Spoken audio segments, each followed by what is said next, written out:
Good morning and welcome to SWEATERFREAK'S Knitting Lounge episode 10. Oh my goodness. I know it took me a long time to get to episode 10, but here we are. Thanks for joining me today. Whether you're a repeat watcher or you're here just the first time by browsing YouTube, I hope you like the episode and keep coming back. And I'm Jenny. I'm the knitter and designer behind this channel, behind SWEATERFREAK Knits. And here we I share things about knitting, designing, trends, yarn, anything that relates to knitting. Sometimes I crochet and I'm hoping to come back to it come the spring, but for now it's mostly knitting. I'm a monocraftual person.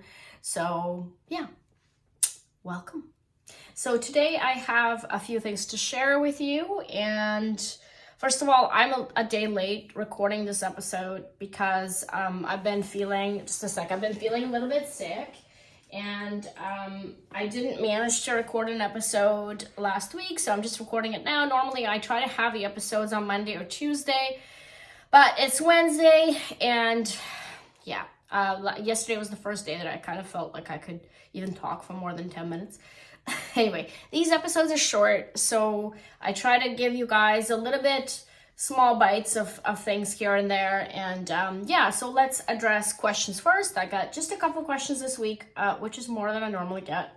But yeah, let's do those first, and then I'm going to share something of my own. So the first question was, what needle material and needle would you recommend for a newbie knitter? So newbie knitters tend to knit tight because they tend to overcompensate for the lack of control or lack of practice in gauge mainly. And the materials I would recommend would probably be bamboo. But the thing with bamboo is the other side of the coin is that bamboo is not it's not as smooth as metal or Teflon. And I'm just going to show you a couple of things here. And we're going to, we don't want to deter a new knitter from knitting. You know, we all like when yarn glides smoothly. So, if there is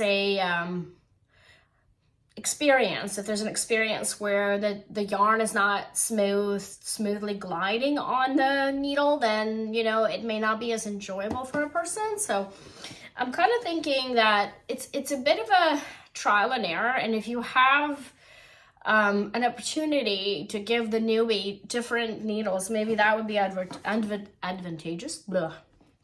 Anyway, I have a lot of needles.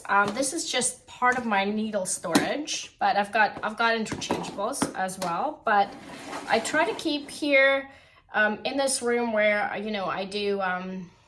I work during the day. I try to keep a bunch of different materials accessible to me, and I have a couple of things that I would like to share as far as suggestions. So I think that I'm not normally a fan of Chiago. I don't knit with Chiago very often, but I do have, because I don't magic loop, I've purchased, and they're one of the few brands that had these available, is the really short 12-inch circulars that I use for sleeves and hats and such. And their bamboo is really nice and smooth. It's very nice for a newbie, I think, and the point is just midway between super sharp and kind of dullish, so you don't poke your finger. So I think that Chiago bamboo would be, I would get them a couple of circulars or one pair of circulars to try out, because it could be a combination, just the right combination of grip and smoothness. So these ones I only have them in 12-inch, and I use them only for sleeves or hats, and for example, a sleeve at the end or something like that. And then another suggestion I would have for a newbie is something like Teflon needles, which I don't see those very often anymore. But when I started knitting again 20 years ago or 18 years ago, whatever, these were kind of like the standard, and I think I like these ones. These ones I purchased a little bit later because their cables are a little bit nicer. But Arrow Needles, the brand, I mean, they might come in different brands, but I also like these ones too. Like, I can't really find them anymore. The cables are nice, and this kind of material, which is aluminum Teflon covered, and they're smooth, but they're not slidey like the ones I'll show you, which I really like, and they're not so popular anymore as Addies. They're super smooth needles. They're, you know, you got to have a lot of control in your hands in order to use these. So I would not suggest them to a newbie. But Addie does make Novell ones, which have kind of like a ribbed, kind of like a textured surface, you know, and they're for massaging your fingers. But I actually think that for a newbie, it might work because it sort of gives it a bit more grip. So I mean, I'll put these in the show notes, in the, you know, in the information box or whatever you call it below the video, so that you guys can check these out. And if you know, if you have a newbie knitter in your life, then these are the recommendations I would try.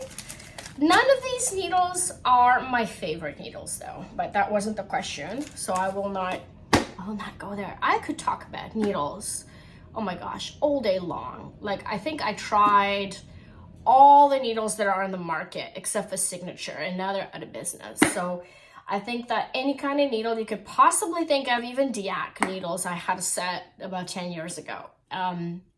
Yeah, so if you have questions about needles, actually do give me a shout, because I think that I have enough trial and error on my side to give you guys my opinion. Another thing is I always leave a link to the Google form if you want to ask me a question, or you can even ask me in the comments here. Or reach it by email, it doesn't matter. I'm you know, either way is good. So yeah, so I hope that helps, and you can find something for your newbie knitter to try out and enjoy the process. All right, so next question is how do you organize your knitting pattern flow? This is coming from someone who is trying to be, you know, trying their hand at designing, and they want to know how, you know, what the process is. So my process has actually changed over the years quite a bit. I've been designing since 2011, and what I used to do was I used to just have an idea, start knitting, and then work things out as I go. I don't work that way anymore. I now write the pattern and then I knit it. And I find that doing that sort of gives me, it's almost like I'm a tester of my own pattern, and I can find more errors, I can find more inaccuracies and inconsistencies, and it just feels like it's also more convenient for me. Like, I can just open a file and start reading. Now, another thing is I used to do, and I've got a lot of these, oops, it's a little bit tight in here. I've got a lot of these booklets here that I bought. You can't really see them. A lot of these notebooks I bought to record my knitting. I mostly used to use, when I used to commute to the office, to my full-time job, I used to always bring a little notebook like that, lined notebook, just from dollar store. I'm not super picky. So I could scribble things or scribble a pattern, you know, instructions or whatever. If I'm on public transit, I used to knit all of my stuff on public transit. So now that I work from home most of the time, I don't actually use analog anymore. Everything just goes to digital right away, and I don't write anything down unless I'm on my couch watching something and I just have to have like a piece of paper next to me, and then next thing I do is this little thing, what I wrote just goes straight into digital. So everything's digital. I just find that writing, I guess maybe it's a bad thing. It's a bad thing, I think, because like my writing used to be perfect, and now it's just like chicken scratch because I'm so out of practice writing with my hands. But that's how I do it, and there's just really no system. you find what works for you, you know, what's more convenient for you. Like there's a lot of tools out there. There's a lot of fancy notebooks, but if you don't use notebooks, then you've got no use for them, you know? If you don't use fancy pencils, you've got no use for them. So it's kind of, you just have to figure out what is the easiest way for you to get your idea onto a medium, whether it's a paper, whether it's digital, but just remember at the end of the day, you are going to go into digital also, because everything's going to be rolled into PDF at the end. So yeah, I hope that helps. And that's it for questions. And we're at 10 minutes, which is my goal, is to have short bite episodes, so we're good. Now, one more thing I wanted to share today is leopard print, and I get a lot of questions about leopard print patterns and about, you know, somebody wanted to see them all, and I've got them all here. And leopard print is kind of like, I've got a really personal relationship with it because first of all, I love cats. And second of all, I've always loved leopard print, like even in my 20s. And I think in the late 90s when, you know, I was in my 20s, the print was in fashion and then it went away for a long time. I think it came back with like just, it was everywhere about 5 years ago. And that's when I made this hat. And my cat just passed away, so I had the urge to make a leopard print hat. And so I bought this yarn. This is a Cascade 220 and in colors camel and black. And I charred it up, I cast it on. Within a few days it was done, off to testing. And this hat sort of started this, my obsession again with leopard print. And I don't only knit leopard print, I also buy a lot of leopard print. I've got summer tops, I've got a scrunchie that's leopard print.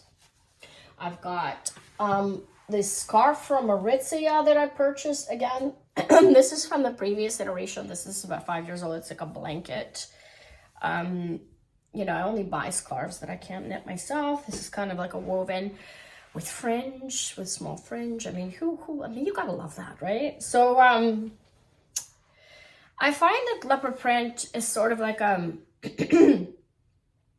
it's a very divisive trend because a lot of people either hate it or love it. And a lot of people, it suits them or it doesn't. Like, I think actually it suits me personally, but it also has to do, like any trend or any pattern or anything like this, you have to be comfortable wearing it.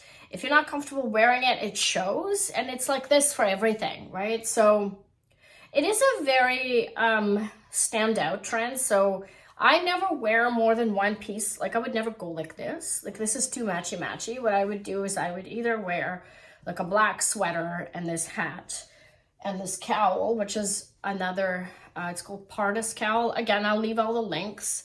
And if you're not feeling very,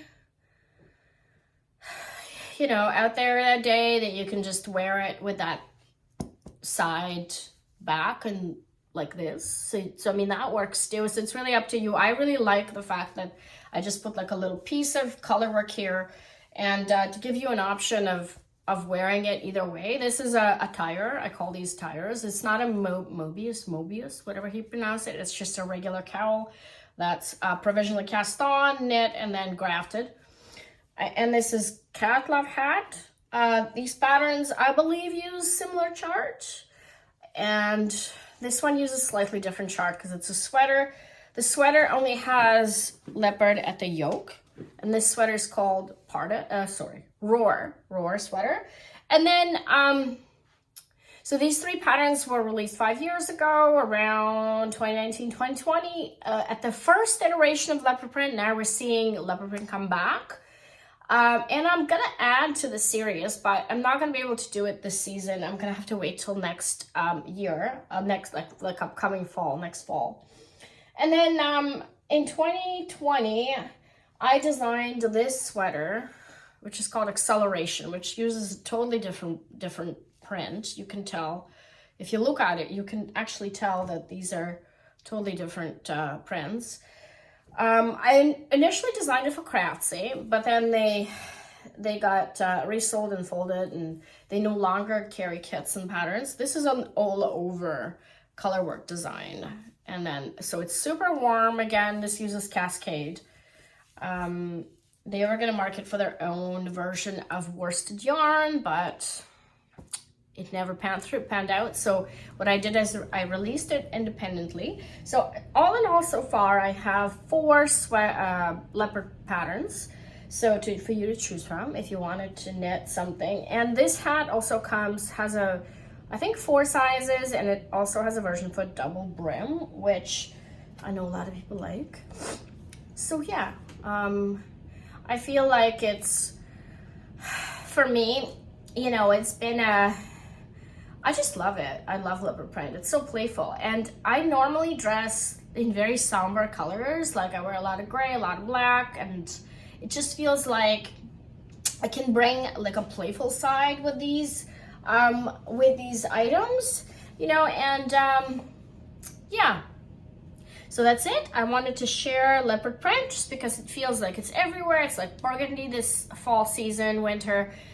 I go to the store and I see scarves, mitts, hats, whatever. It's just little kids wearing leopard print. I mean, personally, it's like paradise for me. I love everything leopard print.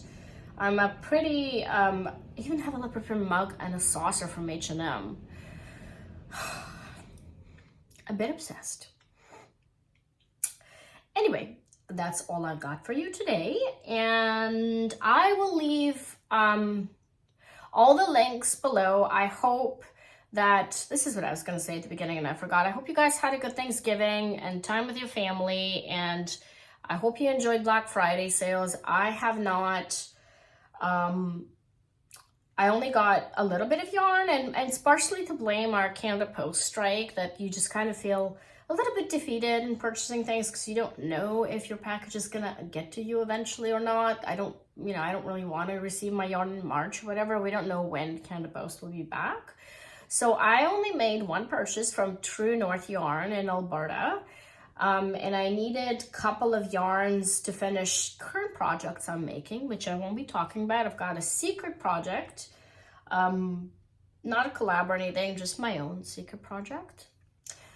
So I guess it makes it more special that I'm waiting for that one package to arrive with yarn, you know, instead of having, like, normally I do like a knit picks order and this and that, and this year, I thought, even after I destashed, I've gone through a destashing effort, and it just feels like, do I really need a lot more yarn?